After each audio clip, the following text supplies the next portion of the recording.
Intramuros was the biggest European city in Asia. It defines our culture. The problem is most of our officials do not appreciate it.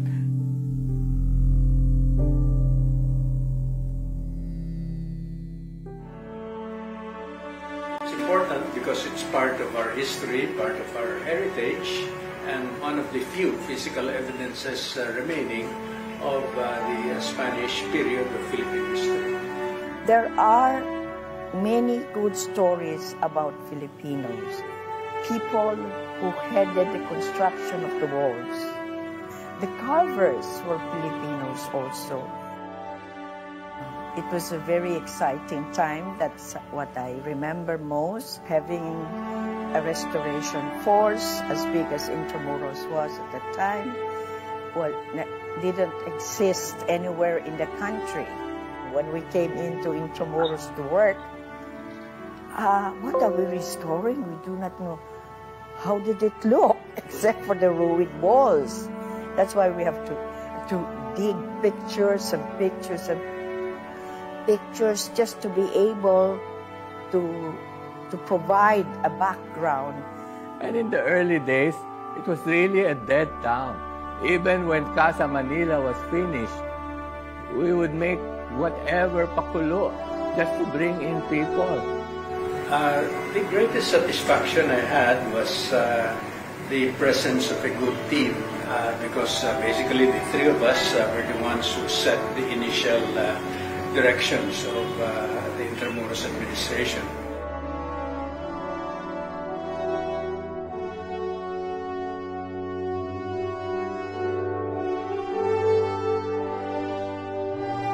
Since last year, I'm really amazed at how Intramuros has grown and has attracted so many people considering the problems we had in the beginning.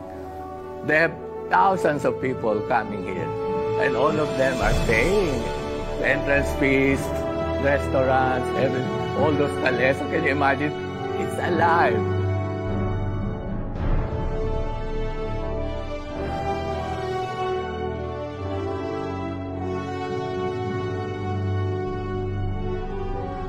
You have many people saying that Intramuros should not be preserved because it is a colonial memory and that should be erased. I don't think so. So it's about time that our people should see Intramuros is not just a symbol of colonialization, but a symbol of our spirit to rise above that.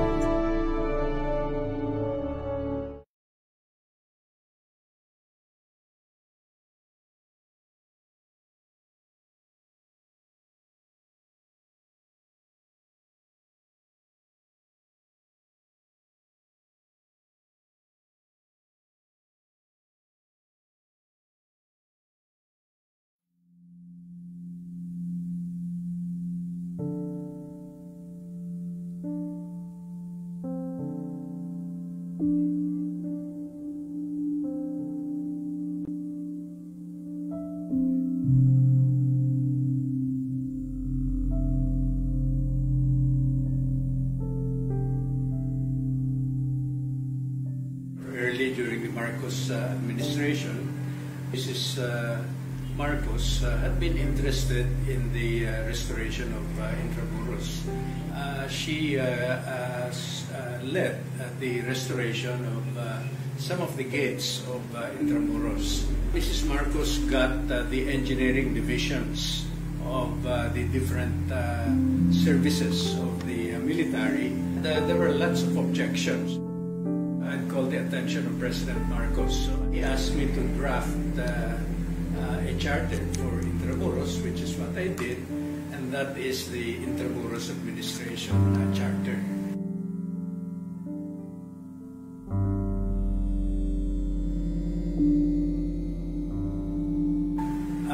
The greatest satisfaction I had was the presence of a good team headed by Mrs. Esperanza Gatpontol, and in the early days also Felix Imperial, because basically the three of us were the ones who set the initial directions of the Intramuros administration.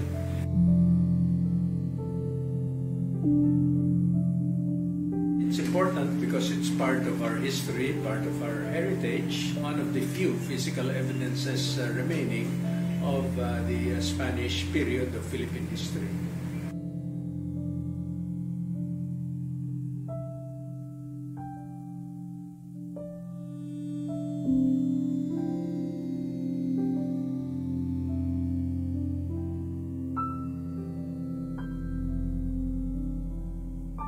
I think the major development since that time was the proliferation of informal settlers. And it seems to me that the proper and humanitarian relocation of those informal settlers is critical to the future progress of the Intramuros. I'm Jaime Laya, and I think the directions of the development of Intramuros embodied in the administration charter continue to be relevant.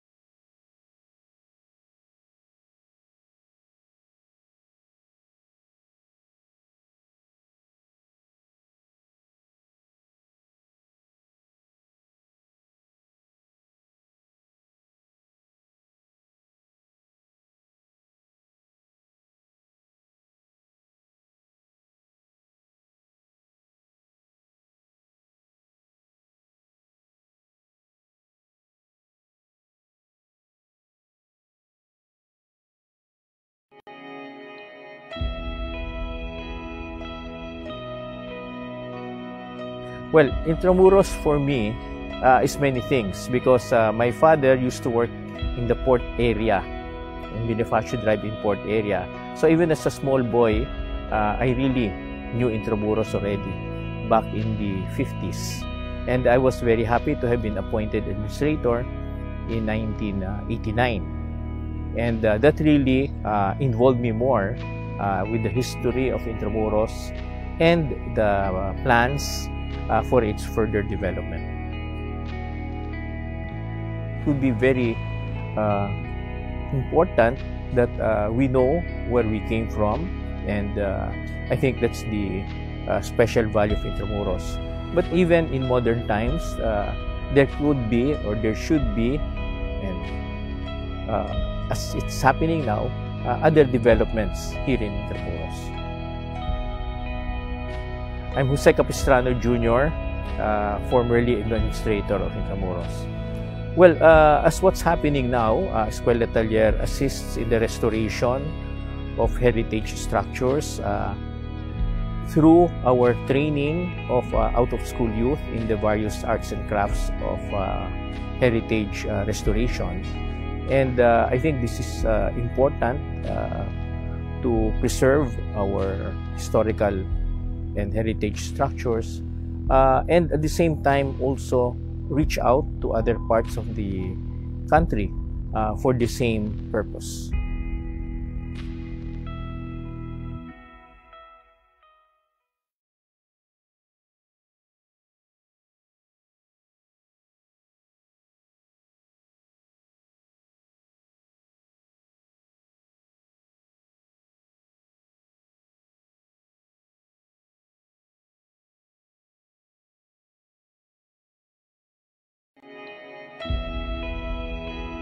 If you're looking at Intramuros from the perspective of history, it's one place where you could actually see the history of the Philippines as it unfolded.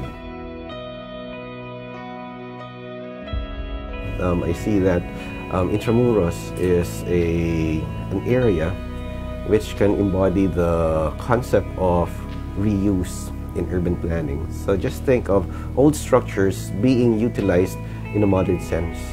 I think the challenge for us in IA is how can we recreate the former ambience so that people can relive history through Intramuros.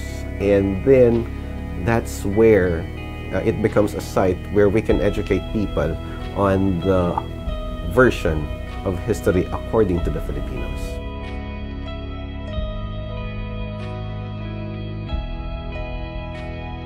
So I am Roberto Alabaro III, and currently I'm the Assistant Secretary for Tourism Development Planning.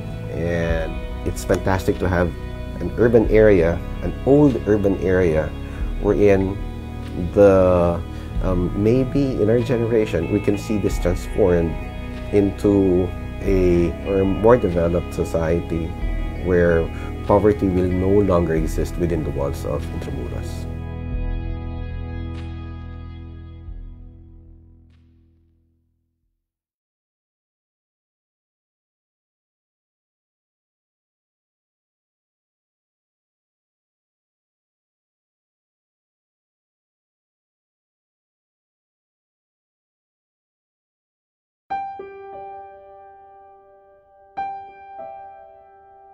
Intramuros for me is, I would say, the soul of our country.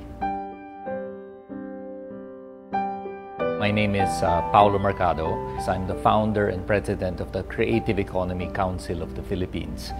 This is an advocacy group that we set up about 2 years ago to promote the creative industries, both in the public and private sector.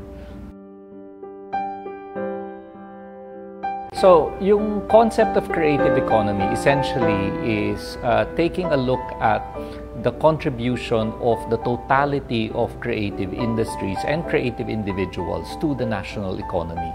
So, and to our thrust is to get the government to recognize it as a priority strategic sector and support it with, let's say, incentives or from the private sector investments that would make it grow faster.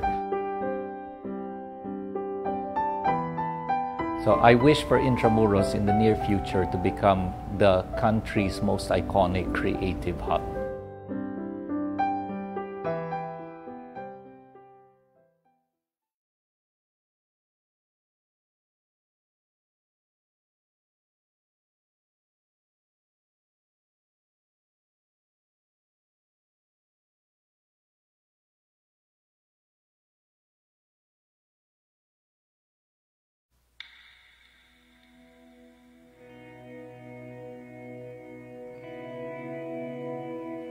Ang ano ko po sa Intramuros isang saysayang lugar.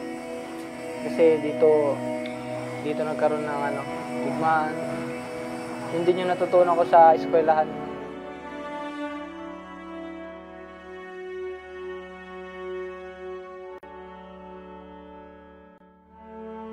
Sa akin sir, ang laki po ng naitulong ng Eskwela Atelier kasi nung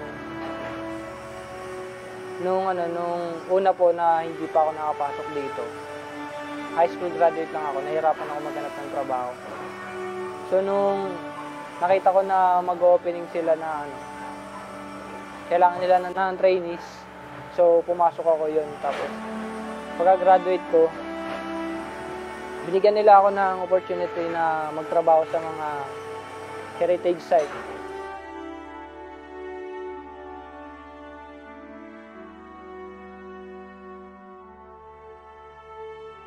Ako po si Christian Edward Aguirre. Bali, instructor po ako ngayon ng masonry workshop dito sa Eskwela Atelier.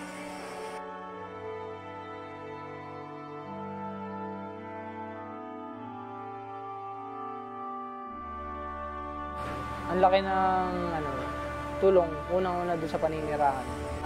Mayroon kaming matitirahan sa loob. Dito ako nakatira. Sana po mas tumibay pa ang komunidad dito sa lugar.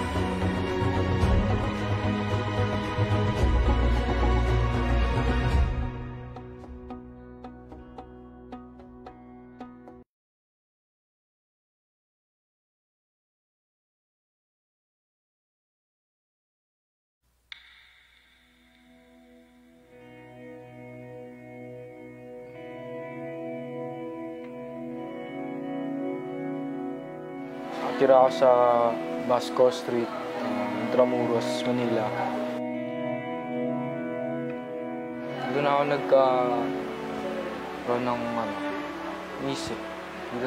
Dito ako nakita, dito ako lumaki.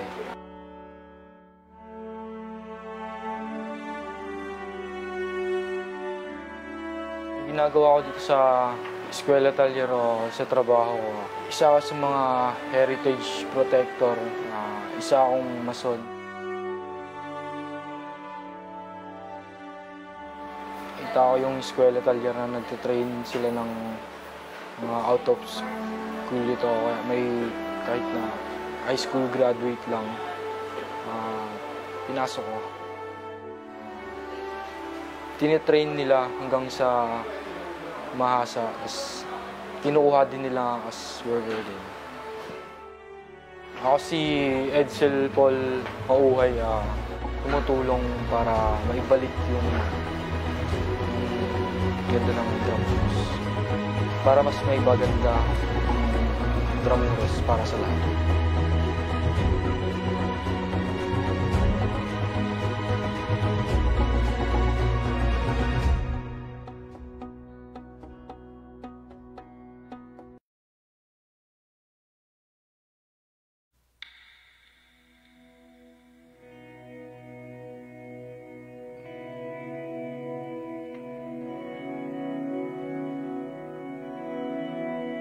Eskwela Talyer, ito yung nagbigay sa akin ng pangalawang pagkakataon na ayusin lahat. Tinutulungan kami para ma-develop yung mga skills namin para magkaroon kami ng kakayahan na gumawa ng sarili rin naming pagkakakitaan. Yung natapos ko dito ay carpentry and woodworks, tsaka painting and finishing. Ako si Romel Rivera. Graduate ako ng Eskwela Talyer ng Batch 7. Ma-improve siguro yung pakikipag-connecta ng mismong Intramuros administration sa community, yung mas mas mapatibay pa. Pagdadagdag pa sa mga pwedeng magamit na parte ng Intramuros. Yung trabaho ng mama ko kasi dito sa San Agustin Church, parish coordinator siya, kaya pa lang yun, hindi pa ako pinapanganak, nandun na siya. Intramuros, na sa akin to, parang mahal ko yung lugar na yun kasi dito ako pinanganak eh. Ayun na yung pinakabahay ko, hindi lang yung bahay na tinutulugan ko sa loob. Yung mismong Intramuros, siya na yung pinakabahay ko, yung mismong pader. Safe ako pag nasa loob.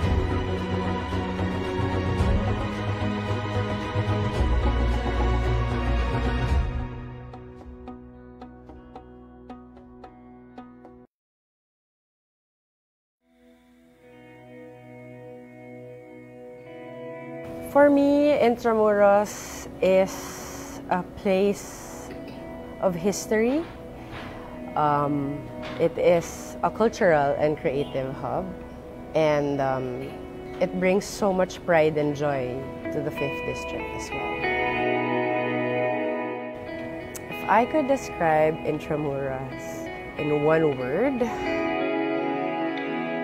it's mesmerizing because walking along or walking around, it gives you a sense of history and makes you step into a whole new world that is so different from what you see outside the walls of Intramuros.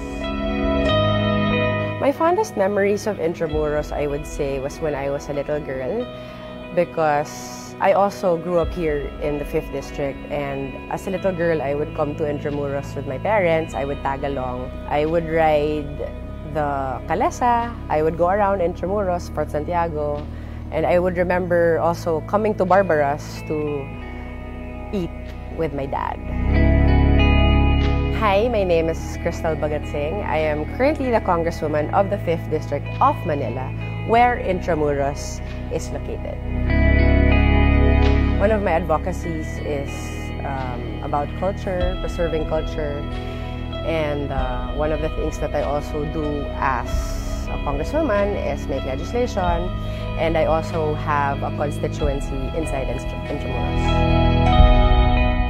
I think it's very important because when you say Metro Manila, there's really no place to go to for a cultural experience or for a historical experience. And there's really no other place like Intramuros. It's an original. There's nothing like it. If you want to have a feel of how it was to live during the Spanish times, this is where you go. I wish that everybody would work together to keep Intramuros the way it is, but make it better, preserve it better.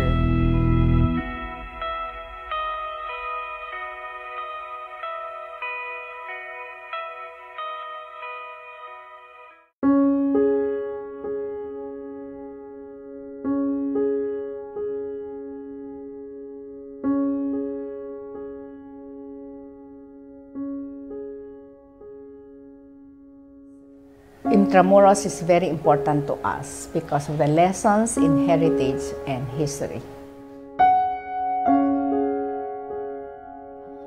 Siguro, in one line ng objective ng Bahay Chinoy, establish our rightful place in the Philippine sun.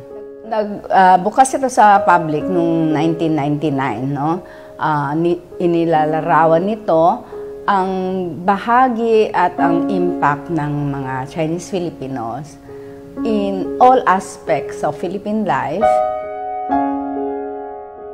I wish that the Bahay Chinoy can be recognized in the whole Intramuros and the whole Philippine society. I wish all the visitors, the audience, regardless of race, regardless of origin, regardless of your religion, can be recognized as part of this nation and as part of this nation building and the history of the Philippines. Ako po si Teresita Angsi, founding president ng Kaisa para sa Kaunlaran at ngayon ay executive trustee ng Kaisa Heritage Foundation na nagmamanage sa Bahay Chinoy, Museum of the Chinese in Philippine Life.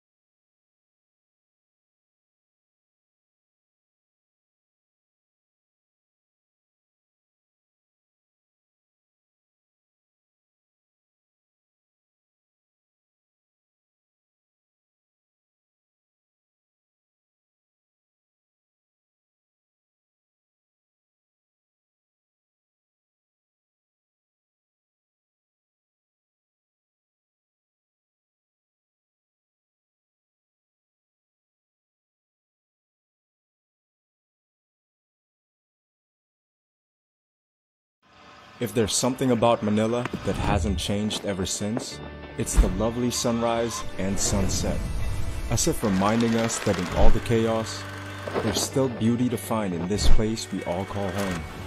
And moving around it every day, doing the things that we have to do, we completely forget the invaluable history that it holds and the endless possibilities it can achieve. As Intramuros administration celebrates its 40th year, we also celebrate its people. As we work together, inspire each other, and teach one another of the many ways why this city is a place we will always love to call home. Standing as one so that we never forget the past that taught us how to survive, so we can move forward with a strong heart to build a future that we can all be proud of. We are Intramuros.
Welcome everyone to the 15th episode of the Intramuros Learning Session.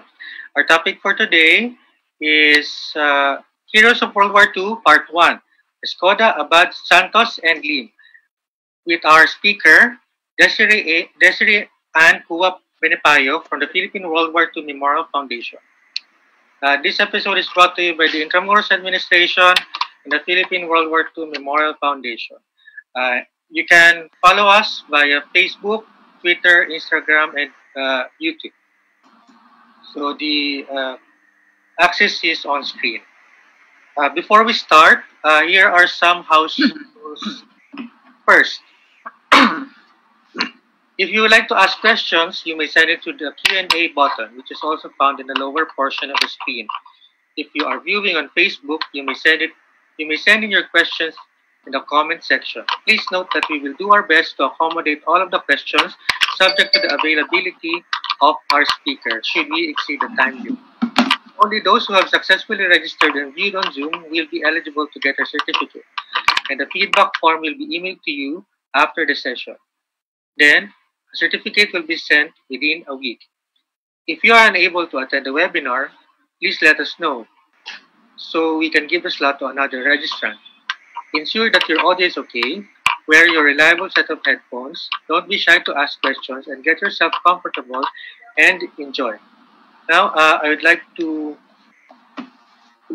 call on the administrator of Intramuros who will introduce for us today our guest speaker. Administrator. Good afternoon, everyone. Today, the narrative that we will be sharing with you is on the Second World War as well and heroism. For today's episode, we invited again Desiree Ann Cua Benipayo. Des' passion is on World War II, and she is a film producer, writer, researcher, and she's the author of Honor, The Legacy of Jose Abad Santos, which was conferred the best book of nonfiction prose in English in the 2019 National Book Awards. She also co-produced the film documentary adaptation of that book with her husband. So we hope you will enjoy today's session on heroism and the Second World War as well. Thank you. Thank you, Administrator. May I now call on our speaker for the presentation. Good afternoon, everyone. Thank you, Attorney Asido, for inviting me. Thank you, Rancho.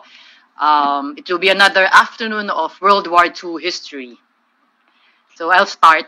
On December 1991, the Bangko Sentral ng Pilipinas issued a new banknote, the highest denomination in our currency, the 1,000 peso bill. One of the key elements in designing our banknotes is to pay tribute to Filipino heroism. It is most fitting then that 50 years after the outbreak of the Second World War, we pay tribute to 3 Filipino heroes who, according to the Bangko Sentral, exemplified martyrdom, selflessness, and bravery for the sake of the Filipino people and the country. The heroes chosen represented the different sectors of our society. Brigadier General Vicente Lim for the armed forces, Jose Fallanes Escoda for the women's sector, and Chief Justice Jose Abad Santos for the civil government. Today, I shall endeavor to present you the lives and heroism of these 3 amazing heroes and why they deserve to be on the 1,000 peso bill. So let's start with beauty first, ladies first. So let's start with Jose Fallanes Escoda. Jose Fallanes was born on September 20, 1898 in Dingras, Ilocos Norte. Nicknamed Pepa, she was very studious and diligent and graduated as the valedictorian of Dingras Elementary School and salutatorian of Lawag Provincial High School. She went to the Philippine Normal School to obtain her teacher's degree, graduating with honors in 1919. Her father, Gabriel Llanes, died during the influenza pandemic of 1918. After graduation, she taught at different schools and later worked for the Philippine chapter of the American Red Cross. Seeing her potential, the American Red Cross sent her to the US on a scholarship, where she finished her master's degree in social work at Columbia University. In 1924, Josefa represented our country at the International Women's League. At the conference, the 24-year-old Josefa, proudly wearing her terno, said in her speech, "The world's affairs can no longer be trusted to men alone. With all their wisdom, sagacity, and shrewdness, they have made a rather bad mess of this earth." Love it, I love it. So you see her in her terno, which she wore really proud in that conference. And even when she does some speaking engagements while she was still a student in the US, she would always wear her terno. And there at the conference, Josefa met her future husband, Antonio Yangzon Escoda.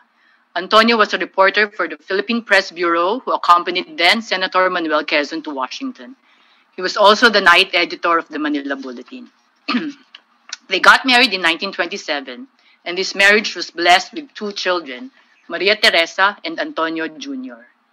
In 1926, upon her return to the Philippines, Josefa started her career in public service, holding many government social work positions. Pepo was one of the prime movers of the early feminist movement in the country and advocates that women are critical in nation building. She believed that the modern woman is no longer the wife that clings. She now helps the husband. The women's demand for independence is motivated by their desire to help their husbands in governmental affairs, which requires the moderation and wisdom of women. She was very active in the National Federation of Women's Clubs, or NFWC, serving in different capacities until she was elected president during the war years. So this is the board of directors of the NFWC, or the National Federation of Women's Clubs. This was taken around late 1930s when Pilar Hidalgo Lim here is the president at that time, was the president at that time. This is Mrs. Quirino, Jeronima Pecson, who became our first lady senator after the war, and Pilar Hidalgo Lim, Sofia de Vera, and this is Ms. Josefa Llanes Escoda. Together with the other members, this one is Ms. Bessie Dwyers, who was one of the earliest founding members of the Federation. Among the Federation's accomplishments under her term of office were the establishment of free nursery schools, especially for the poor, and this led to a law mandating the establishment of daycare centers nationwide. They taught illiterate adults how to read and write, which led to the establishment of the Bureau of Adult Education. The Federation sought to improve the conditions of women prisoners. So through the efforts of then Justice Secretary Jose Abad Santos, the Women's Correctional in Mandaluyong was built, which still stands to this day, known as Welfareville. They successfully campaigned for the provision of restrooms and other facilities for women workers, worked for the improvement of health and sanitation in rural areas, and promoted Philippine-made products, which led to the National Economic Protection Act of 1930. They were instrumental in the formation of the Girl Scouts of the Philippines and was a strong lobbyist for women's suffrage. Sponsored by the Boy Scouts of the Philippines, Josefa was sent to the US to train in Girl Scouting in 1933. On her return, she founded the Girl Scouts of the Philippines. Perhaps the most pivotal role the Federation played was to push for women's suffrage. The first bill on women's suffrage was filed in 1907, but it took 30 years of lobbying in a male-dominated Congress before women were allowed to vote or be voted upon. Finally, the 1935 Constitution provided for a plebiscite on the issue. They would be granted suffrage if 300,000 women will vote yes. 300,000. This number was so high that it was almost doomed to fail. But undeterred by the impossible number, the women of the Federation went to work, intensifying their campaign. The women leaders went on nationwide radio broadcasts, speaking in their own native tongues. PEPA always broadcasted in Ilocano. The result, an overwhelming 447,725 women voted yes for women's suffrage, exceeding the Constitution's requirement of 300,000. Thus, the Filipina won the right to vote and be voted upon on September 17, 1937. Here in the photo, we can see President Quezon signing the bill into law. By the late 1930s, war clouds hung heavy, so Josefa began mobilizing the NFWC, 800 chapters all over the country, to educate women on emergency preparedness, how to conduct orderly evacuations, set up first aid centers, grow and preserve food in homes, and make bundles for emergency. On the news of Bataan's surrender, and while the infamous death march was still halfway to its destination, Josefa and Antonio joined a group of doctors and went to San Fernando. They gave food and medical aid to the exhausted Filipino and American soldiers. She took down names, addresses, and messages, being extra careful not to be caught by the Japanese. Upon her return to Manila, she lost no time and quickly mobilized her women's network to look for relatives and send the prisoners messages to them. Soon after, the NFWC headquarters was swamped daily with anxious relatives of the soldiers awaiting word. Thus did Josefa Llanes Escoda lay the foundation for women's work in the underground. The couple, Tony and Josefa, even opened a coffee shop near the prison camp, gathering information from Japanese soldiers who stopped by for snacks. They eventually gained the trust of the Japanese and were allowed to bring food to the camp. She used these food packs to smuggle in letters to the prisoners. She also managed to elude the Japanese guards and was able to slip letters out from the prisoners at great risk to her life.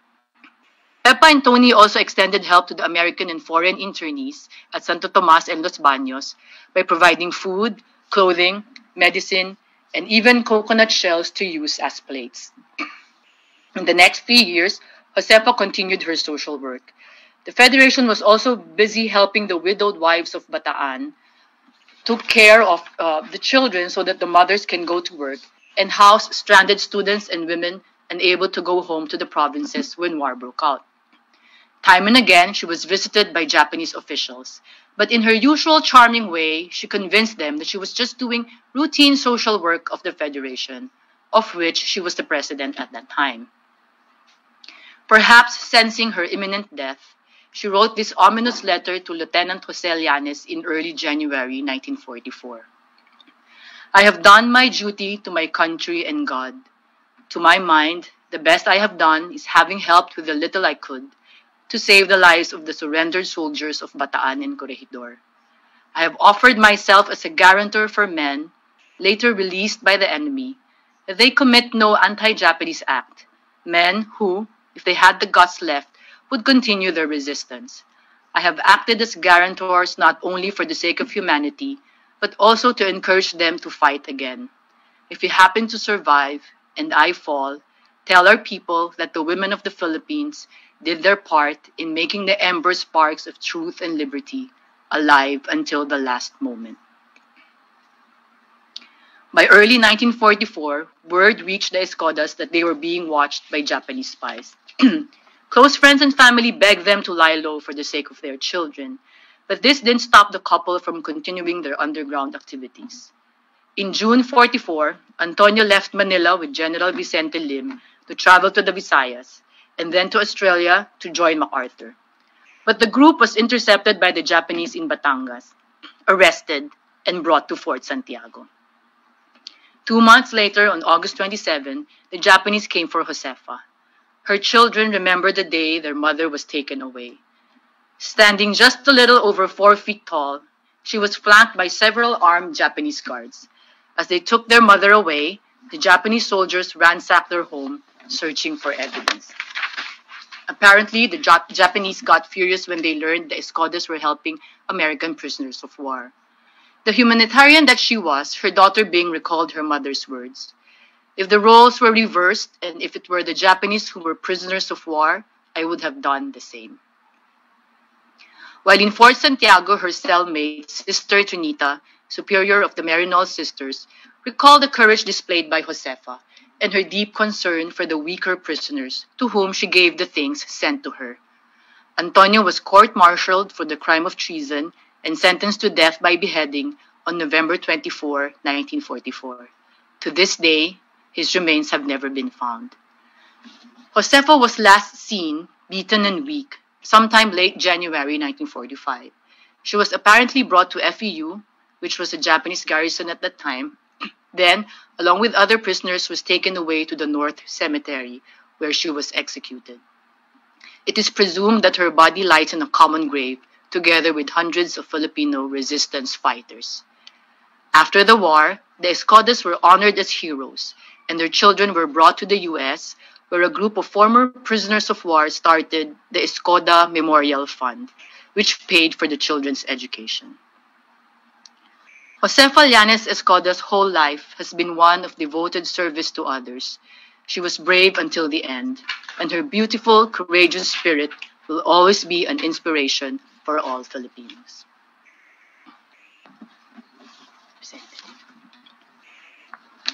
We now go to Brigadier General Vicente Lim to represent the military sector. Brigadier General Vicente Lim was born on February 24, 1888 in Calamba, Laguna, to Chinese parents Jose Lim Yauco and Antonia Podico.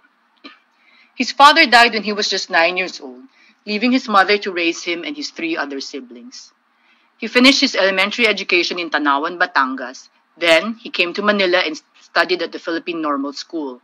He excelled in math and was a good athlete, so his teacher encouraged him to take the entrance exams for West Point. He ranked only second in the exams, but because of his 99% score in math, the scholarship was awarded to him. Lim arrived at West Point in March 1910. He was different from his classmates, had darker skin, spoke mediocre English, and because of this, he was given the pet name Cannibal. He must have endured a lot of discrimination then, but this just made him more determined to prove his worth. He soon earned the respect of his classmates as he excelled in chemistry, math, and engineering. So, noon pa man, mas mahuhusay na talaga yung mga Asian kids sa math than the American kids. He became popular for helping the class goats in their Spanish lessons, as Spanish was his first language. So this was his yearbook photo. And you will see nandun sa baba yung pet name sa kanya, Cannibal. Though, baka isip natin discriminatory. Maybe at first it was discriminatory, but then he grew into it. And I was told that the succeeding Filipino students in West Point were also named Cannibal. Anyway, you'll see here, may typo yung Laguna. It says he hails from Calamba Lodge. Should be Laguna. And then the broadsword squad here means he was in the fencing team of West Point. And then the sharpshooter monogram was because he was a sharpshooter and was very good in handling weapons. Okay. In 1914, Vicente Lim became the first Filipino graduate of West Point. Upon graduation, he was commissioned as a second lieutenant in the Philippine Scouts, U.S. Army. In 1916, Lim began teaching at the Constabulary Academy in Baguio City. There in Baguio, he met Pilar Hidalgo, who was the first female cum laude graduate of UP. Wow. They got married in August 1917 at the Quiapo Church. Lim was sent to different military schools for further training. In 1926, he studied at Fort Benning in Georgia. Then, in 1927, at Fort Leavenworth. And in 1928, was sent to the Army War College in Washington, D.C. There, he wrote his thesis entitled, "The Philippine Islands, a Military Asset." The paper was highly praised by the school commandant. It was ominous that in his paper, Vicente Lim accurately predicted that Japan will attack the Philippines in 1941. The General and Mrs. Lim had 6 children, Roberto, Luis, Vicente. Those were the first set. Yun yung tawag nila, the 3 older kids. And then the second set, the 3 younger kids, would be Patricio, Eulalia, and Maria. He was very close to his children and was very supportive of his wife's career and in her many activities in the Women's Club. Mrs. Lim was at one point the president of the National Federation of Women's Club, while Josefa Llanes Escoda was her executive secretary. The general loved to play bridge and mahjong in his spare time.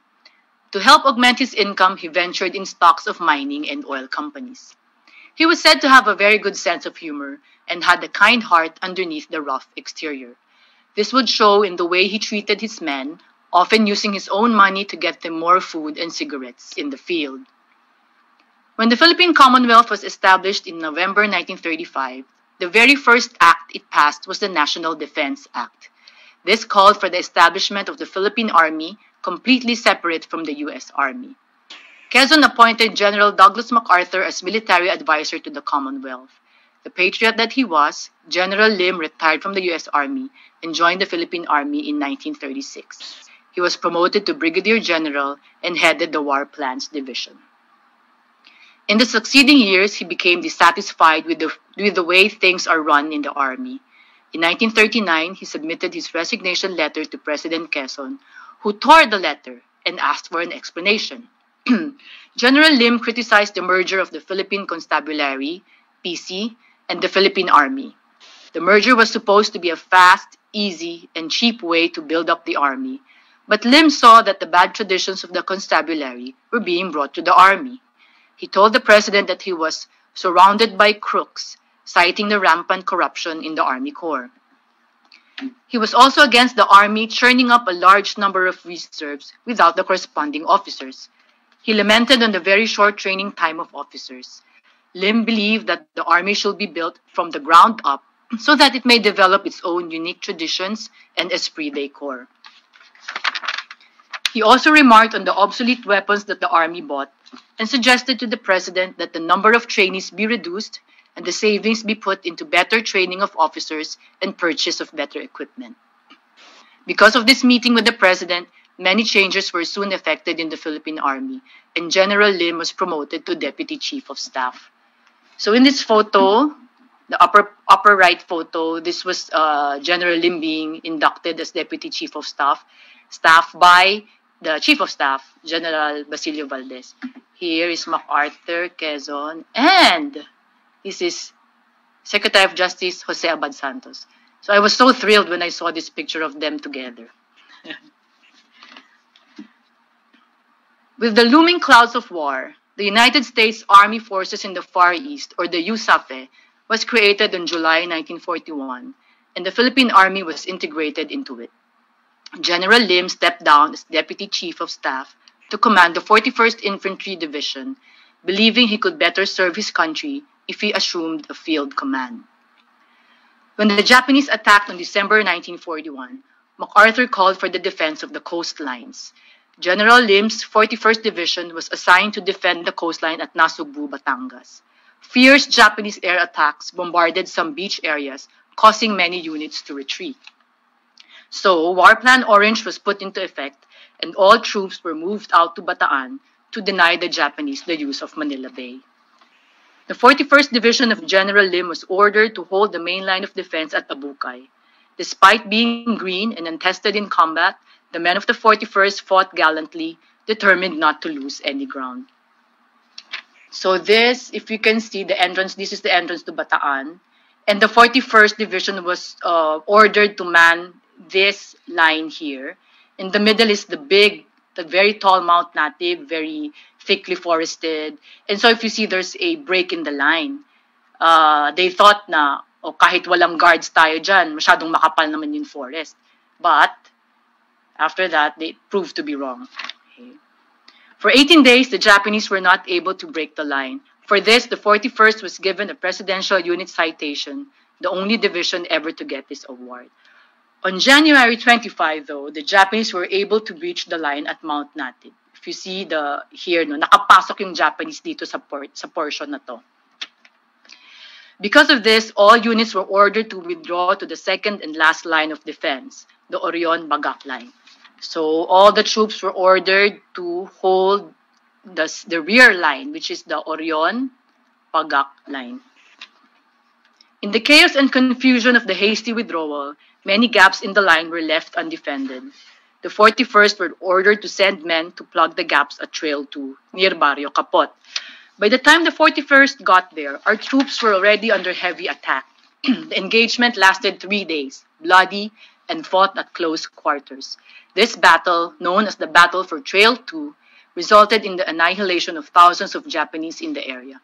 This was one of the finest moments in Philippine Army history. Meanwhile, during a lull in fighting on February to March 1942, the Japanese regrouped, and Tokyo sent fresh troops and reinforcements.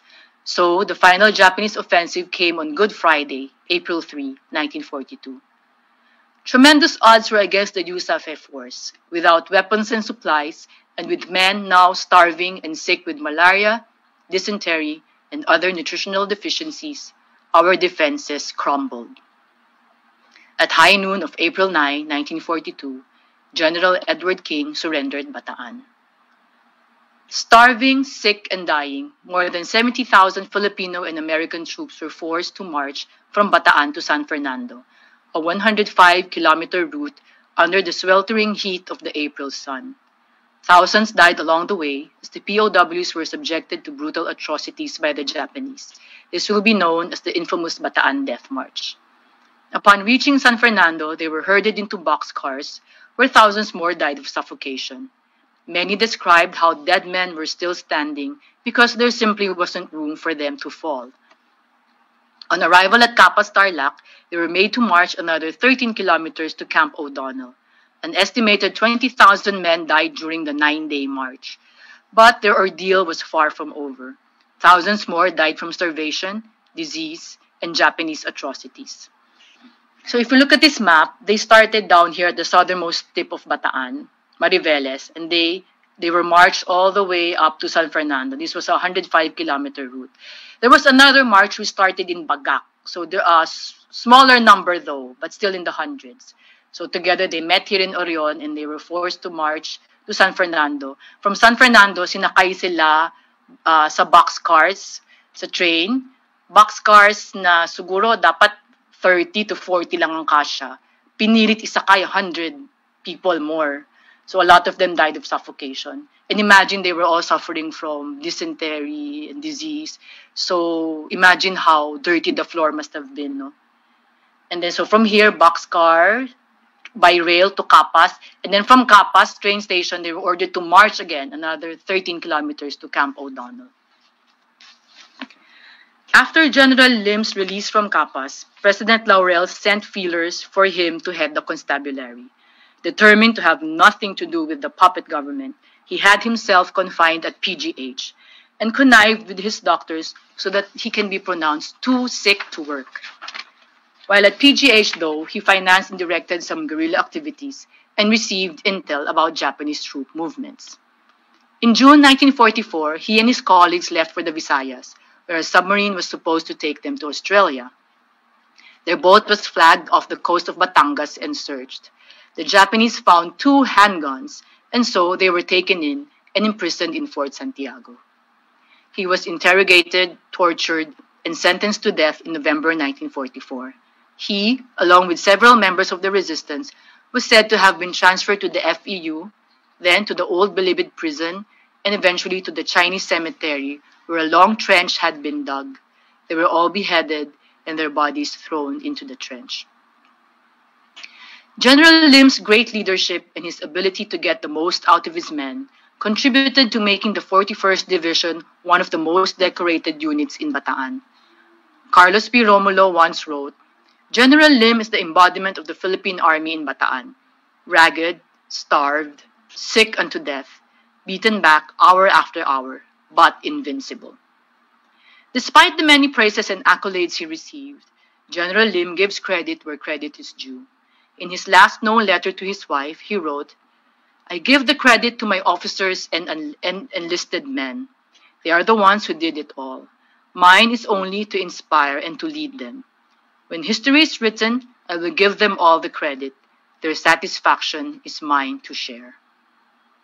Until the very end, General Lim was a great leader of men, an officer, and a gentleman.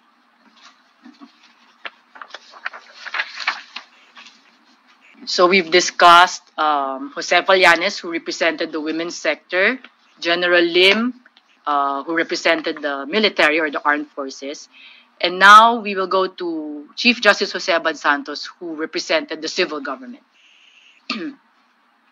Jose Abad Santos was born in 1886 in San Fernando, Pampanga, the 7th of 10 children of Don Vicente and Doña Toribia. His growing up years were crucial when the Filipinos faced 5 long years of bloody revolution, first against Spain and later against the United States of America, and this would cast him in heroic mold. In 1894, his father, Don Vicente Abad Santos, was caught by the Spaniards for supporting the Katipunan. He was tortured and with his arms tied at the back, his feet bound together. He was pulled by a horse for 15 kilometers through dusty feeder road, pebbles and all.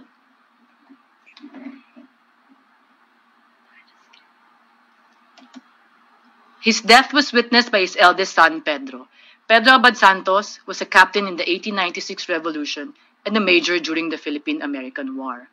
Influenced by Pedro, young Jose joined the resistance as a courier for the Filipino forces, crossing enemy lines from San Fernando to Mabalacat to bring important messages, food, and supplies across camps. This early in life, his patriotism was already in the fore. What's happening?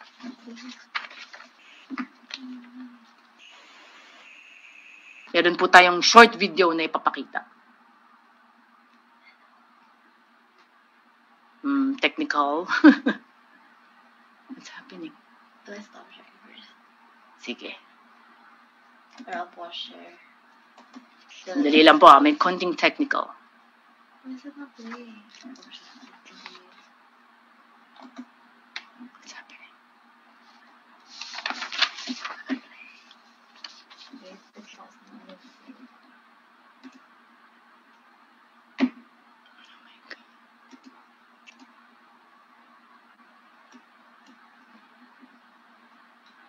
Okay.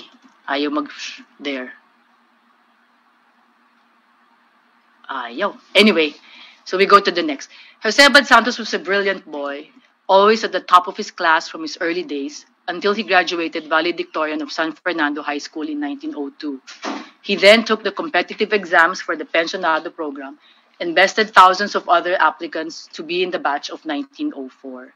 He took up law at Northwestern University in Illinois and pursued his master's degree in law at George Washington University in Washington, D.C.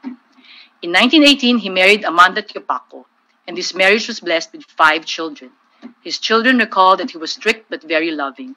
He was very traditional and taught his children to call them Tatang and Ima instead of the Castilian Papa and Mama. Both parents were devoted to their children's education, and Jose even helped with the kids' homework, especially when it had to do with English composition. He also motivated them in sports, and his daughters all became champion swimmers.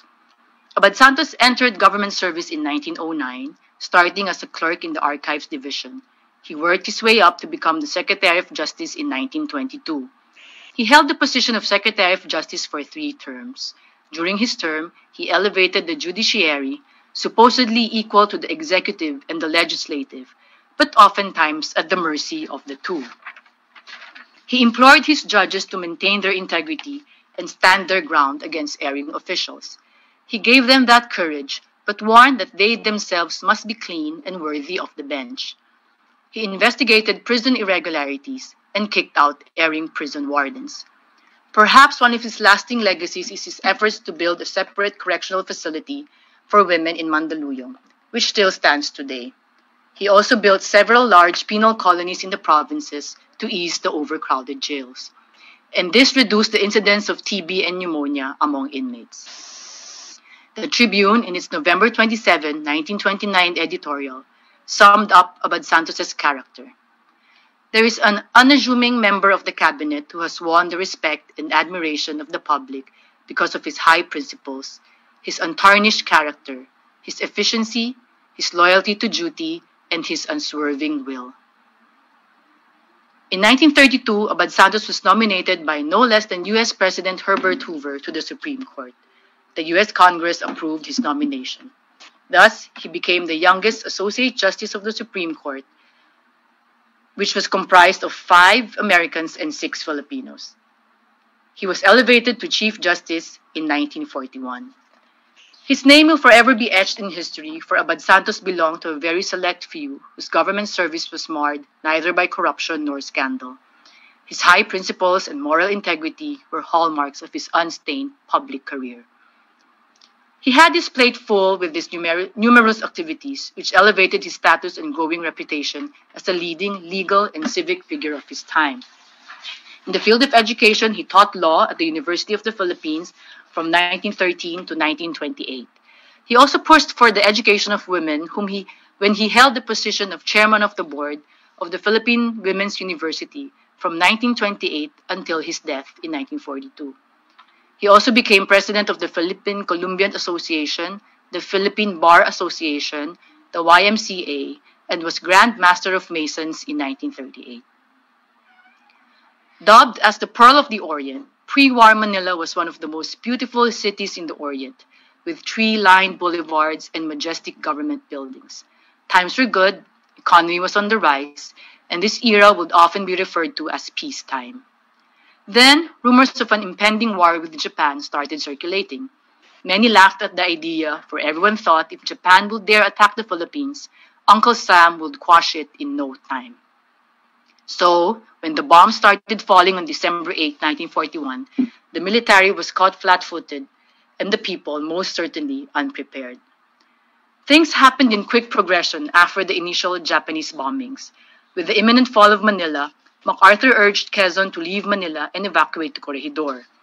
The president narrowed down his war cabinet to only 3 men. He chose Vice President Osmeña, Secretary of Defense General Basilio Valdez, and finally Quezon chose Chief Justice Jose Abad Santos as his closest and most trusted advisor. In Corregidor, Abad Santos plunged into his manifold duties. The cabinet had grueling meetings where they decided on matters of war and instructions from Washington. Sometimes they unanimously agreed, but sometimes there were heated debates. In all of these meetings, Abad Santos's level-headedness and calm composure would always help pacify things. His calm and objective demeanor would be the balance to Quezon's volatile temper. Abad Santos was responsible for the inventory of the government's treasury, some 40 million pesos in paper currency, and a huge amount of silver coins and gold bullion deposited in Corregidor's vault. So as not to fall into enemy hands, it was decided that the paper money be burned, with Abad Santos carefully recording all the serial numbers. The silver coins were dumped in Manila Bay, and the gold bullion, 6.5 tons, were taken out by the submarine USS Trout and taken to San Francisco. Though not a military man, the Chief Justice frequented the front lines and conversed with the soldiers. On several occasions, he braved the odds and visited the hospitals in Bataan. He also set up a refugee camp there for the displaced civilians. In a tribute made by Manuel Rojas after the war, he said that Quezon found in Abad Santos the iron firmness in adversity and the calm, resolute courage in impending defeat, so much needed in those dark days when the tide of victory was at its lowest ebb. In February 1942, Quezon and his cabinet set sail through mine-infested waters and moved the government to the Visayas. There, they laid the foundation for the resistance movement and made many important war decisions. In March 1942, when MacArthur was ordered by Roosevelt to go to Australia, he asked President Quezon to join him. Quezon, in turn, asked his cabinet to go with him and set up a government in exile there. But Santos could have seen this as his last chance to escape this senseless war, but he believed he had to stay with his countrymen and face the enemy alongside them.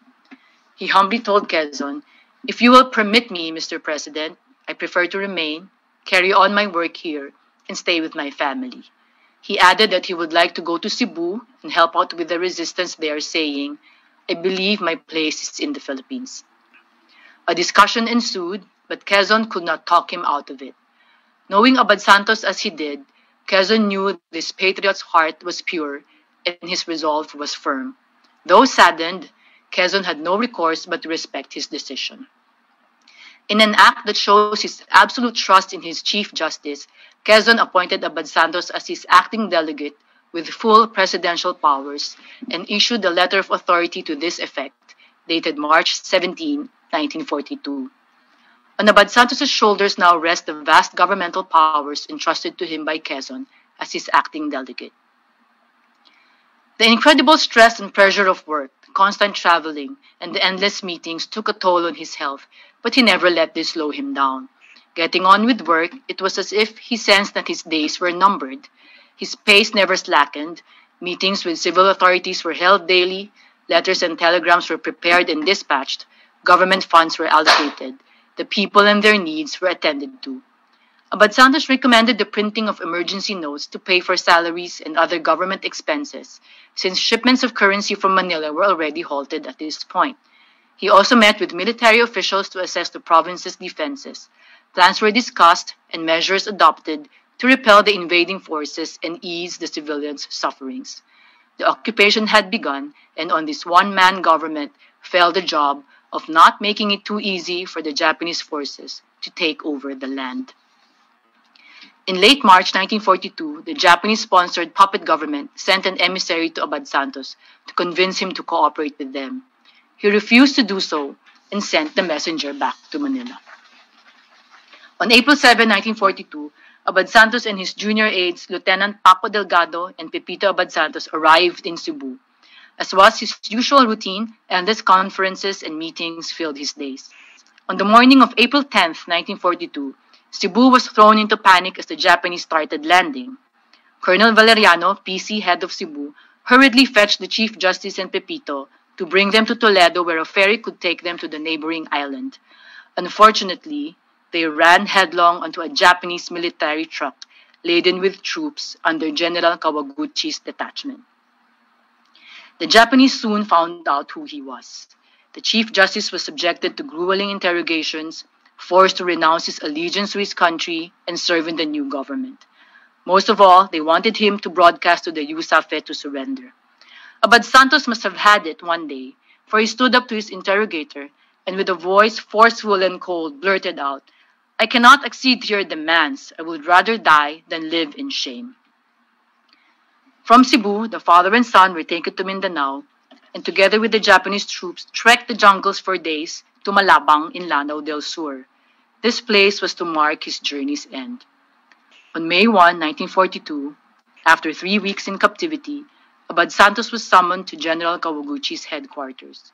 Kawaguchi, who held Abad Santos in very high regard and whose execution he tried to delay 3 times, had no other choice but to follow high command and carry out the execution. His interpreter Fukui read the counts against Abad Santos, which were the setting of Cebu on fire, the issuance of emergency currency, refusal to cooperate with the new Japanese government, being a member of Quezon's war cabinet, and refusal to broadcast to the USAFE to surrender. Kawaguchi was amazed at how magnificently serene Abad Santos was when he heard his death sentence. All Abad Santos asked for was to have a few moments with his son. Pepito was dumbstruck at his father's revelation and started to weep. His father held him tight and said,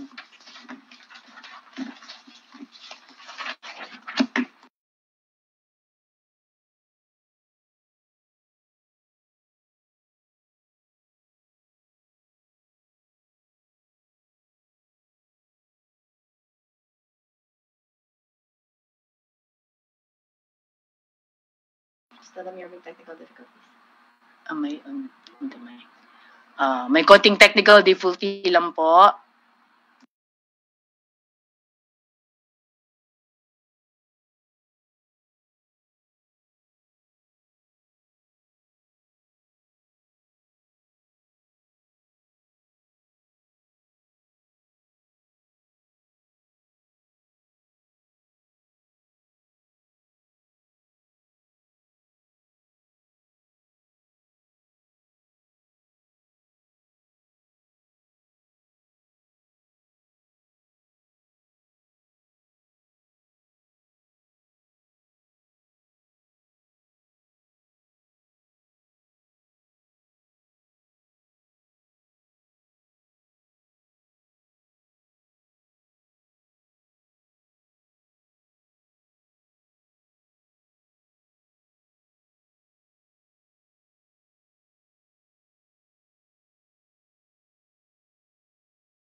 You must show these people that you are brave.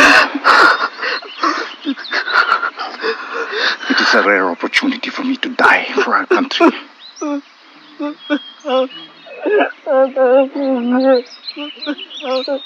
Not everyone is given this chance.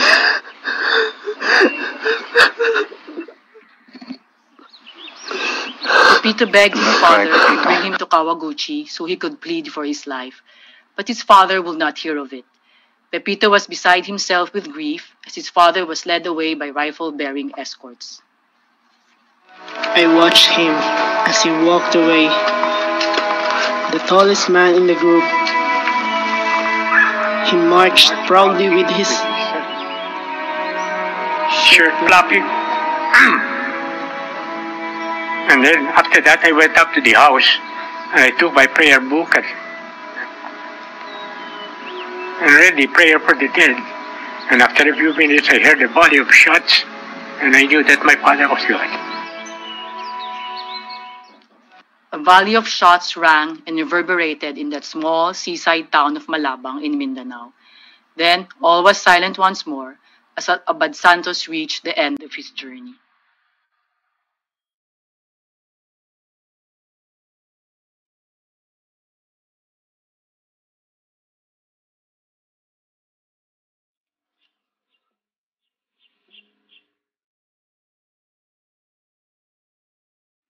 Yosuke! Uchigata!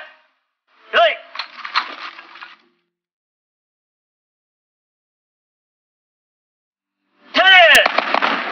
Abad Santos died a hero's death, yet there were no gun salute or bugles to serenade him on his final journey.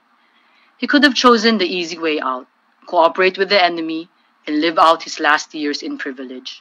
All he needed to do was to raise his right hand in the mythical Pledge of Allegiance, as many others had done. But the great soul could not allow itself to fall servile to the enemy.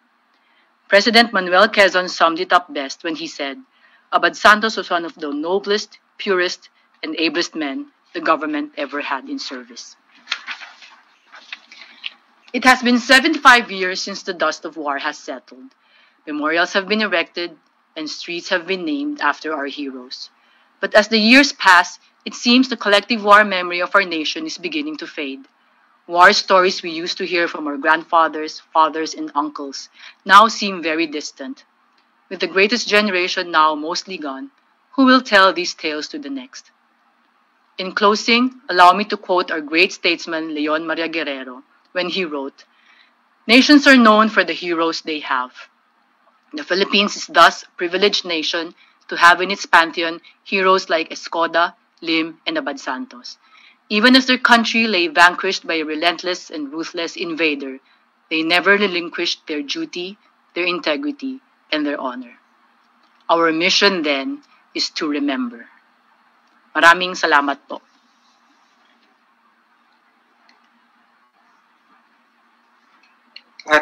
Thank you po, Ms. Des, for that very interesting presentation.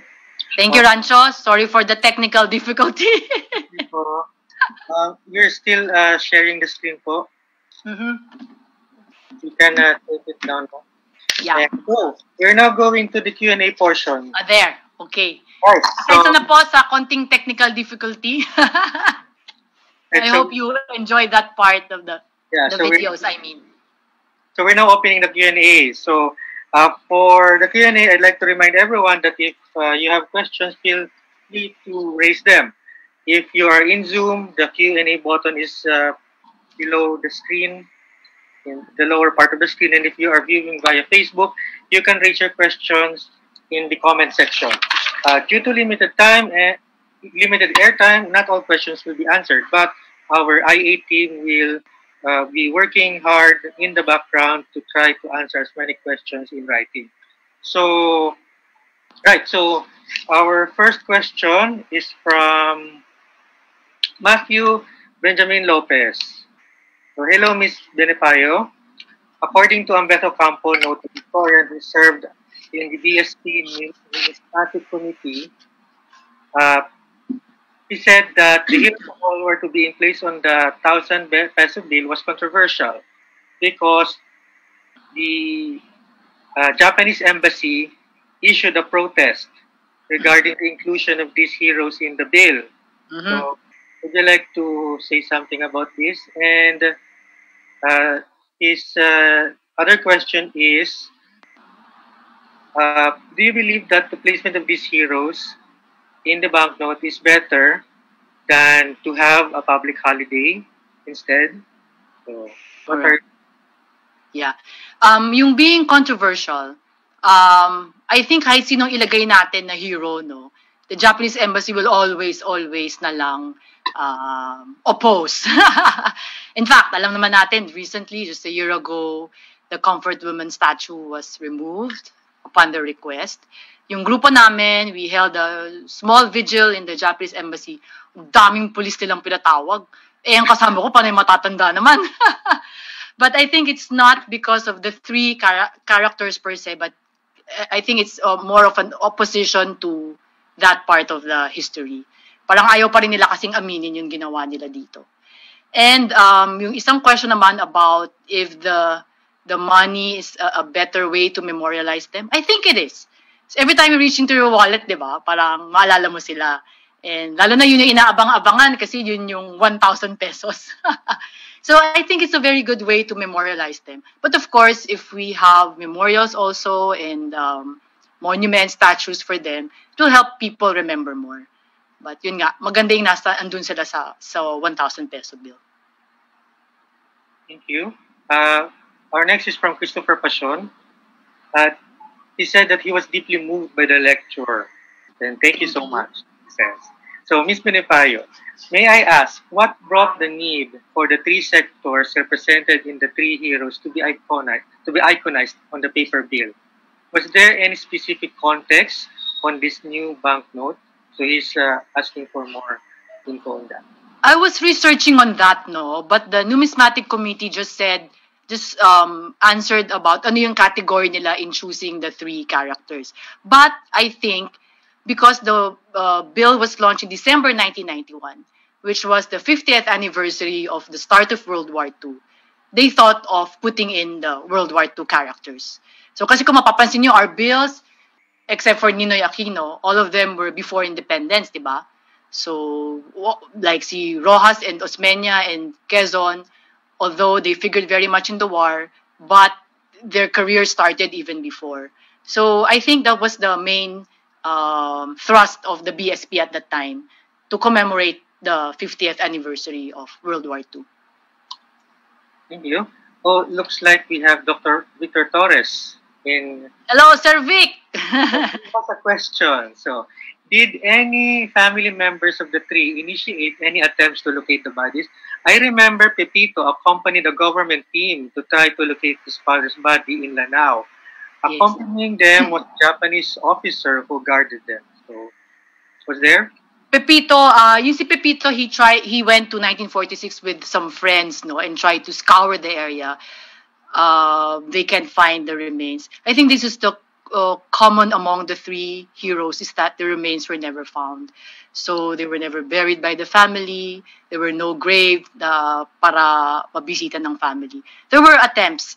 The Escodas, though, after the war, the kids were too young and were sent to the United States to study. So I'm just not sure if some other members of the family went.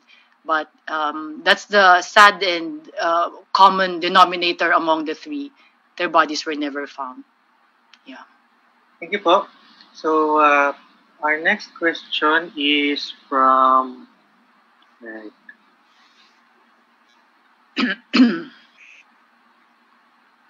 Yeah, from Islas Halo-Halo. So, his name is Islas Halo-Halo. Can you share what happened to Pepito after the execution? After the execution, all right. So Pepito was taken hostage or prisoner of war by the Japanese and was sent to Tokyo. So wala yun any information sa family. He was just brought to Tokyo like that. The family didn't know where he was. All they thought of was they're still together, and they did not even know that the justice was already executed. So he was brought to Tokyo as a prisoner of war and made to study Nippongo. Tito Pet thought that kaya ginagawa ng Japan yun so that if they win the war and eventually they really, really occupy the Philippines, is that meron silang mga tao. But he was very, very unhappy there.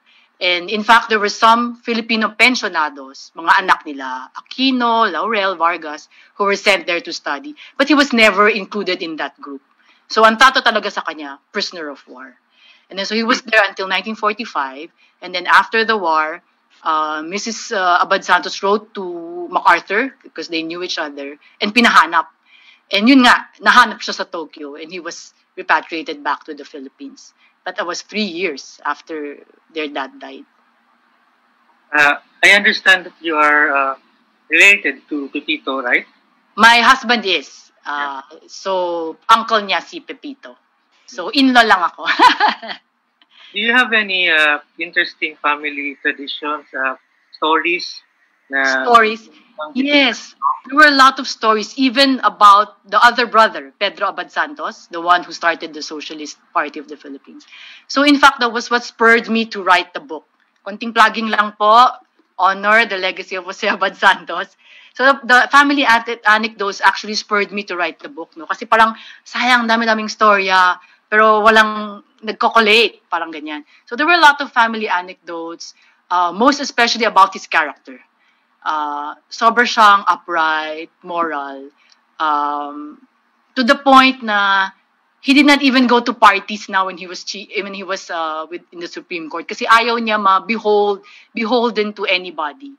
So pag may magdala ng regalo or whatever nagpapadala sa bahay, pinasosoli niya kasi ayaw niya ma-taint siya, parang ganun.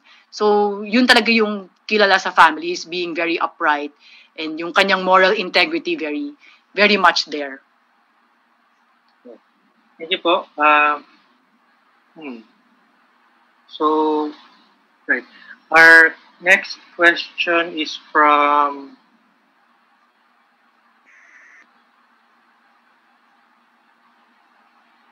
actually it's a comment from Dr. Arlene Calara from UST. So Josefa Llanes Escoda's life proves women's important role in Philippine history. She sacrificed so many things in life for the sake of her country and its people. Thank you to our speaker, Dr. Bonifacio. We had the opportunity to learn more about Josefa, who has made a difference by sharing her intellectual gift and indivisible spirit. Again, let me reiterate that we have to recognize and salute the women's contribution to history. Amen. Amen. No? Actually, when I was researching about her, I was so into it that I even read about the suffrage movement and everything. Kasi ang galing, no? Yung pinaglaban nila na now, hindi natin pinapansin. Every election period, we just go to the polls and do our thing. But, 100 years ago, they weren't even allowed to vote, nor be voted upon. So, ang galing yung very big step na yon sa feminist movement ng bansa natin. Yes, to women power. This one is from Gary Mendoza Alba. Thank you, Ms. Bonifacio, for the well-delivered talk. Would you know why Pepito had to go under an alias in Japan as Jose Francisco if he was to mingle with other Filipinos? Oh, yes. So he was asked by Kawaguchi's officer to have an alias. First of all, natatakot si Kawaguchi kasi obviously nag-promise siya kay Abad Santos. Abad Santos asked for that the son be spared because the execution order, kasama doon na patayin yung son, si Pepito. But I think the two men struck a deal. Sinabi ni Abad Santos, huwag mo galawin yung anak ko. And so Kawaguchi was a gentleman to honor that. So natatakot siya kasi nga nasa execution order yon. So he asked Pepito to take on an alias, Jose Francisco, kasi yung best friend niya, si Fred Montilla, is actually Francisco in real life. So he took on that alias para when he gets to Japan, hindi matrace na siya yung anak ni Abad Santos. But there was a very nice thing that happened there. Nagulat sila when he arrived in Tokyo. Andyan yung press, ang daming press, and was taking pictures of him. So in fact, the lieutenant na nagsalubong sa kanila, galit na galit kasi kung bakit nag-leak sa press. Wala naman siyang kilalaman dun, di ba? But yun, that's the reason why he had to take on an alias para hindi malaman na siya yung anak ni Abad Santos. Thank you po. Our next one is from Emmanuel Jeric Albela.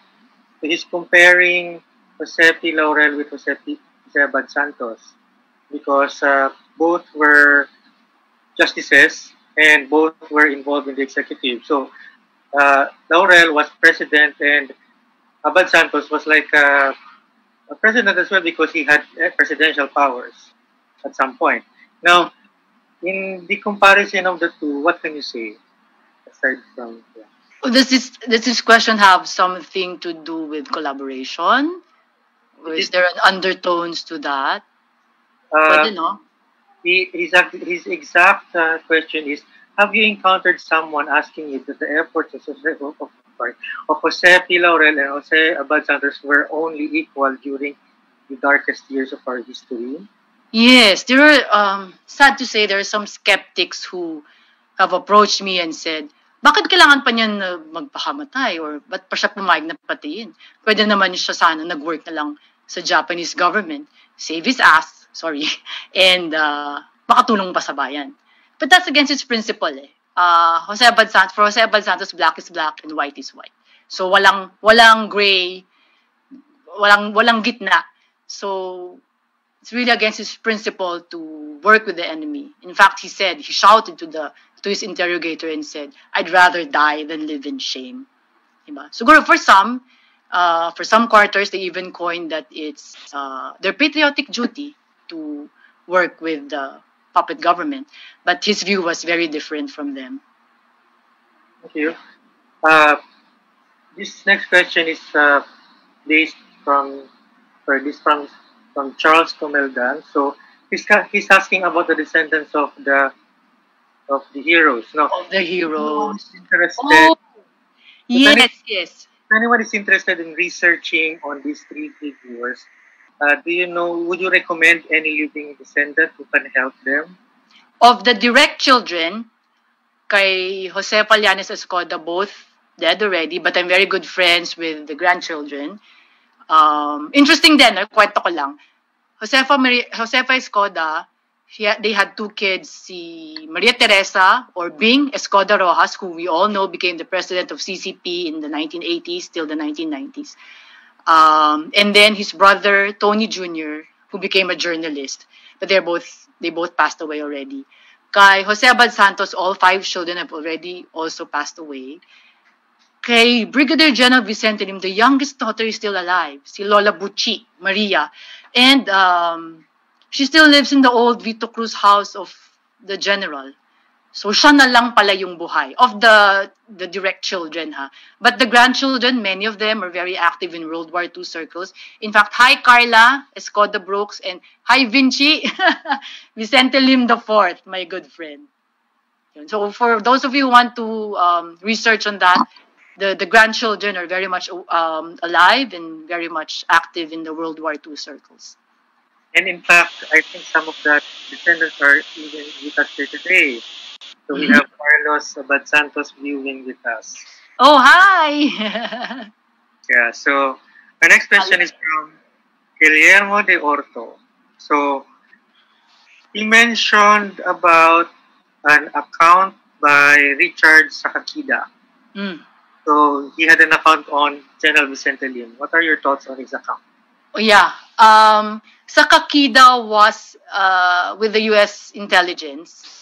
And at the outbreak of war, he came here to the Philippines. So he was with the U.S. Army, no? Tapos nahuli siya. But he was able to escape, saying that he was a Japanese resident here, ganyan. So he was employed by the Japanese Army and in fact made some translations for them. And 50 years after, which was in 1994, the family of Vicente Lim was able to contact Sakakida. And he was an eyewitness to the execution of the general. So kasama na rin sa execution na yon si Tony Escoda, the husband of Jose Pallanes Escoda. And he said that the general and his colleagues were brought to the North Cemetery. And there, a long trench was dug. Tapos pinanil sila over doon. And they were beheaded there and thrown into the trench. So that fact was given by Sakakida 50 years after the incident. Yeah. This one is from Blas Bermudez from Facebook. Lieutenant Paco Delgado, aide-de-camp of Jose Abad Santos, is he the same as the Francisco Paco Delgado who married Vicky Quirino, daughter of President Quirino? Yes. Vicky Quirino was his second wife after his first wife died a long time ago. So yes, he's the husband of Vicky Quirino. And sila yung nag-start ng DHL. Delgado something something. DHL, the courier group. Yun. He became a very successful businessman after the war. A lot of people are still asking on the remains. And yeah.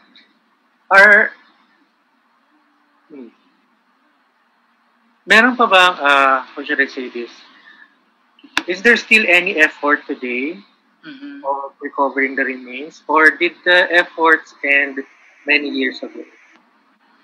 I heard, though, that the NHCP wrote to some of the families whose forefathers were in the mass grave in the North Cemetery na reinter. This was around 2 years ago. Pero aside from that, I haven't heard of anything. Yung alam ko lang deeply was about the Abad Santos family. They scoured the place in 46, wala talagang makita, and the landscape has generally changed, naging farm and all. So parang medyo wala na rin. Hindi na siguro mahahanap. Yung pinaka-latest lang yun nga, nabanggit ko na NHC. But that was just reinterment because I think nagko-complain yung ibang families dahil dun sa North Cemetery, nalagyan na rin ng squatters eh. Even the memorial there for the martyrs of World War II, may squatters rin. Maybe that was the reason why naisip ng NHCP i-reinter. But wala namang nangyari dun. Hanggang ngayon, nandun pa din yung memorial. There's hundreds of pinatay ng Hapon doon sa area na yun. Are there any markers on this site of the execution? Yes, at the North Cemetery, I found old pictures, though I haven't gone there myself. I found old pictures of a memorial there, memorializing all the victims of the Japanese atrocities there. Memorial for Jose Abad Santos, there are a lot of memorials for Jose Abad Santos. One, the main is in where he died in Malabang, Lanao del Sur, which was built by the Masons in his honor. And of course, in Pampanga, his hometown, there are also a lot of memorials there. Josefa Escoda Llanes Escoda. Ano ba yan? Bubulol. Josefa Llanes Escoda, may memorial siya dyan sa Escoda Street in the NFWC building. And kay General Lim in Rojas Boulevard, near their old house in Vito Cruz, he has a big monument. You'll see it across CCP. So for those who are interested, sana ma-visit natin itong mga to. No? Kasi napaka-importante. Lalo na if you have children, bring your children because sabi ko nga, pag naubos na yung older generation, who will tell the stories to the next generation? Kung hindi tayo din. Looks like we have a lot of historians viewing our episode today. So we have here Augusto De Viana, Dr. De Viana from UST. So he has a question as well. Before Quezon was evacuated to Corregidor, he gave instructions to Filipino officials to remain on how to deal with the Japanese. Was Chief Justice Abad Santos aware of these instructions to all officials who remain to do everything, including cooperate with the invaders to reduce the suffering of the people, except take oath of allegiance to the Japanese? So was he aware of this, or what do you think? I haven't found any documents to that, but I'm pretty sure he was, because Quezon was really, really very dependent on Jose Abad Santos for many matters. But of course, after the war, alam natin na sinasabi ni MacArthur na hindi daw sinabi ni Quezon yon, and that was his premise for saying na nag-collaborate yung mga nag-start ng Executive Commission. But I haven't seen any document, but I'm pretty sure that Abad Santos knew about this. In fact, hindi siya ever nagtanim ng any galit. In fact, ayaw pa nga niya pag tinatawag na quizlings sila Laurel. Quizzing is that term na collaborator, diba? He's a government guy in, I think, Norway ba? Na naging term na tuloy yung pangalan niya. Quizling for collaborators. In fact, they didn't like it when Laurel, Vargas et al. Were called quizlings. Thank you. I see that we have Zoom participants who are raising their hands. If you have questions, feel free to raise them in the Q&A button below. Our next question is from Elisa Angela Gomera. Were there any issues between Pedro and Jose Abad Santos since they were representing opposite idealism? Oy, magandang tanong, Miss Melissa. So they were on the opposite side of the polls, ano? Ito si Pedro Abad Santos, head of the socialists, and inciting the peasants. Not naman inciting, but siya yung nag-head ng peasant movement. And here is Jose Abad Santos, who was the Secretary of Justice. In fact, maraming rumors noon saying na kaya daw nilagay ni Quezon si Abad Santos as Secretary of Justice to pit him against his brother. But this, when I was researching, I found that to be true. In fact, Quezon had such high regard for Pedro Abad Santos. Magkaklase sila sa letran eh. So he had such high regard, he would visit Pedro and ask for his advice. So Jose would pave the way. In fact, Jose paved the way such that si Quezon in 1939 went to a big peasants convention where thousands attended in Pampanga. So socialist convention yun. So Jose paved the way so that Quezon will be, pwede siyang mag-speech, and there sinabi niya yung mga social justice programs niya. And although of course they were iba yung ideals nila, but they were never really fighting. I remember kasi my mother-in-law is the niece of Jose Abad Santos and the niece of Pedro Abad Santos. So she was around 14, 15, early teens. And I asked her, Mama, nag-aaway ba sila? Because Jose usually went to San Fernando to talk to his brother, ganyan. Sabi ni Mama, I do hear yung discussions, but there were never any heated or sigawan or away. Jose always suspected his kuya. But yun nga, different ideals but working for the same goal.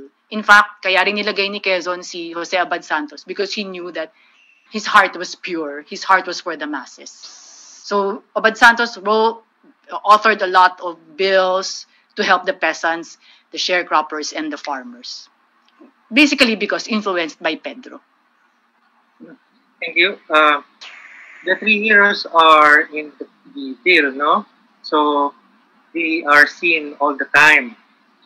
What do you think is the reason why, despite being in the bill and despite being seen all the time, many people are still not aware about the history of these three heroes? Yeah, totoo yun.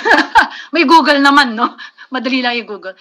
I don't know. Medyo, for me, sometimes it's sad na they're taken for granted, or heroes, not just the World War II, but all the heroes are taken for granted.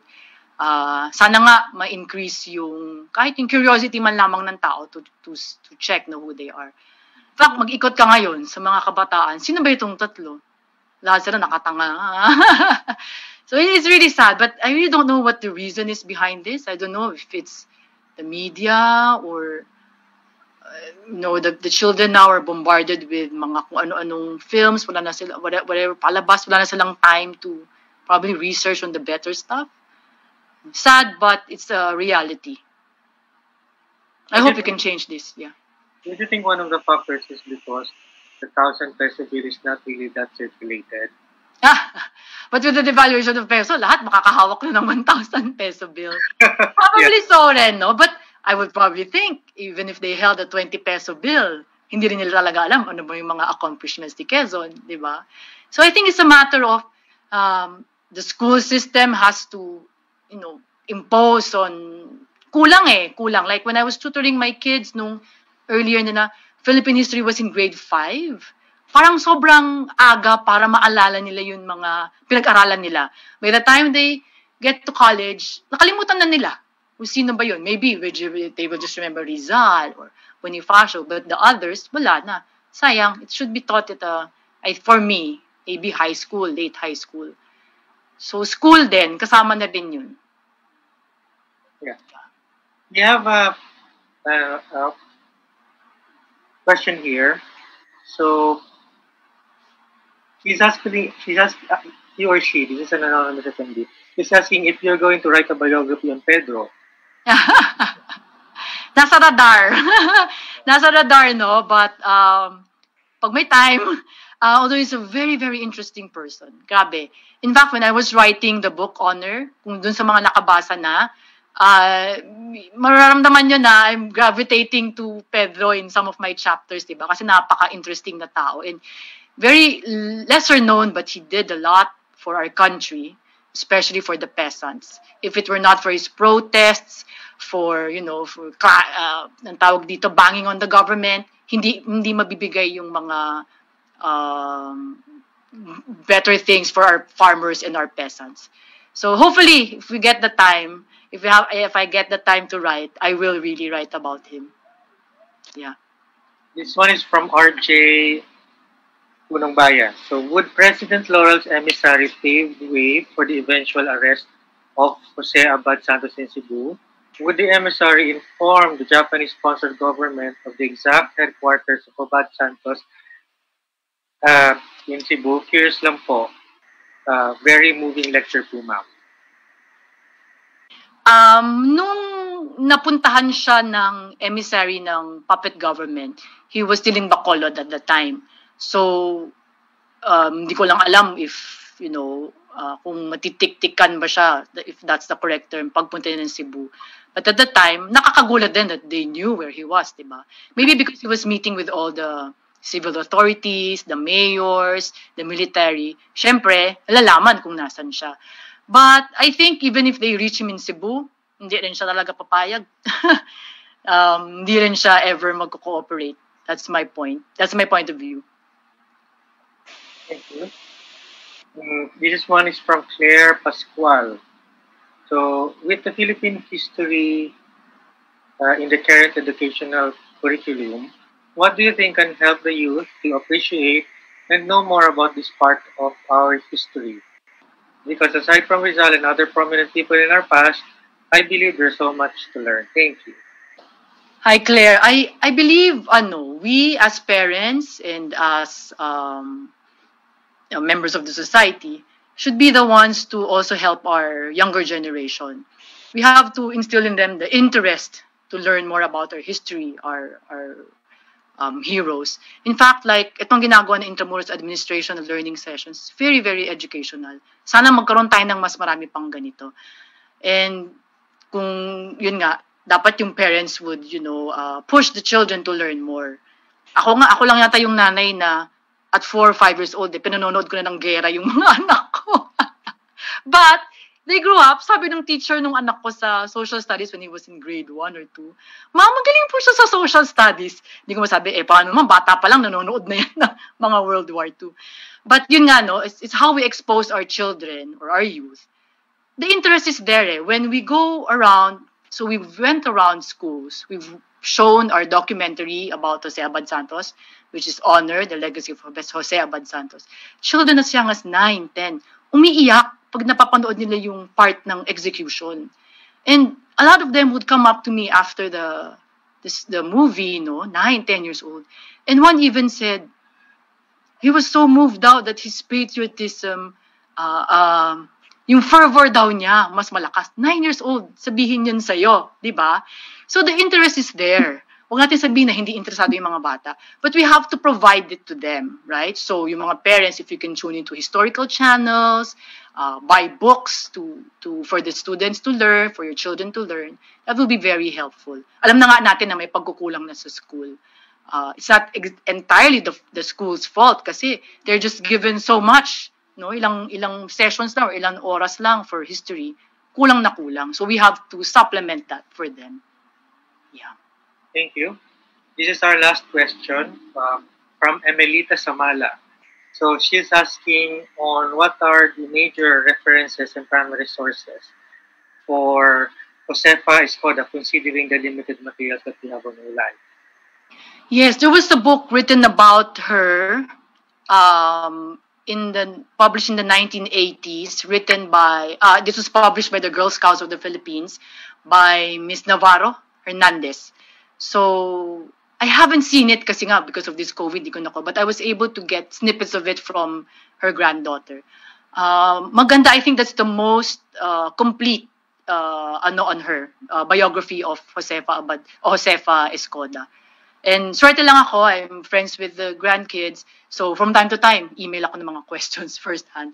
So, but there's this book which I think is out of print, but maybe the libraries will still have it. Thank you, Ms. Des. That was our last question for today. Would you like to promote your book for our? Yes. For those of you who are interested to know more about Jose Abad Santos, here is the book, Honor, The Legacy of Jose Abad Santos. It won 2019 Best Book for Nonfiction Prose in English in the National Book Awards. So this is available. You can message us through Facebook. Meron pong FB page yung Honor, The Legacy of Jose Abad Santos, or through our foundation, Philippine World War II Memorial Foundation. Thank you for your interest, and thank you for tuning in. Thank you, Ms. Des. And if any of you would like to ask for more questions, you can do so via her email address. So you can email our speaker directly via desiree.benipayo@gmail.com. All right. So for those who came in late or for those who were not able to view this episode, don't worry because this episode will be uploaded later in YouTube. So you can review again this episode via YouTube. Just key in the Intramuros Administration or go to bit.ly/IAILS. And don't forget as well to follow us. So for the Intramuros Administration, we are available in Facebook, Twitter, Instagram, and YouTube. And follow as well our partner for this episode, Philippine World War II Memorial Foundation. They are in Facebook and in YouTube. Is this, am I missing any channel? Facebook and YouTube lang, no? Facebook and YouTube, yes. Right. So you can follow us. And also, we at the Intramuros Administration, we are now available in Google Arts and Culture. So the museum collection is digitized, most of them, and available for viewing at the Google Arts and Culture site. Just key in Intramuros Administration. So before we end this episode, Ms. Des, would you like to have some final words? Oh, yes. Thank you first to Intramuros Administration, to Administrator Asido, Rancho, Sheena, and the staff. No, thank you for bringing these learning sessions to the public. Ang dami ko nakakausap na, ang dami natututunan sa learning sessions na ito. And I hope we get to have more. And meron po tayo sa July about the women naman of World War II. So, thank you everyone for tuning in. To my friends, hello, thank you for the support. Yun lang naman. Thank you so much. And for those of you who want to avail of the book, please just message us. Thank you so much, Ms. Des. And thank you to everyone who viewed this episode today. So, until next time, bye-bye. Bye. Thank you.